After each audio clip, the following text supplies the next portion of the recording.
Prekvapili ma, hrajú veľmi dobre na to, ako sme sa ich báli, tak si myslím, že je to zatiaľ super. Samo. Ešte Miro, Fredia, hore hlavu, Fredia! Dneska nebol z našej strany taký výkon, ako zvykneme hrávať. Po presliedaní sa hra oživila a ja si myslím, že zaslúžene sme vyhrali. Tak podľa mňa sme hrali oveľa lepšie než minulý zápas. Minulú sezónu, tentokrát sme skončili ešte lepšie. Za mňa je tu výborný zatiaľ ako minulé, čo sme hrali, tak to bolo väčšie skore, čo oni získali, ale za mňa sme dali dobrý výkon.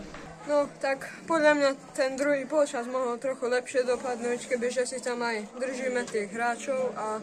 V čom bol problém? V kondícii, v technickej nedokonalosti? No, určite aj to, lebo niektorí si ich tam nechali. Pravdepodobne som aj videl, že boli takí unavenejší a no, proste boli tam aj fatálne chyby, kvôli ktorým sme dostali gól.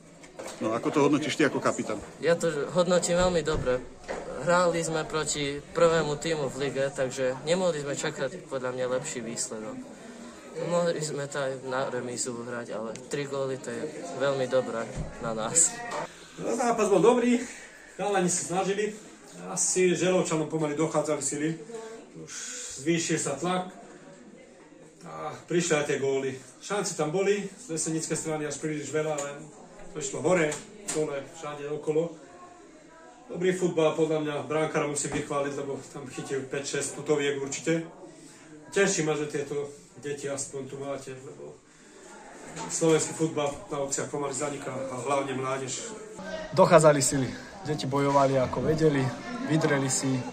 Za mňa super výsledok, lebo 3-0 proti favoritovi nie je zle.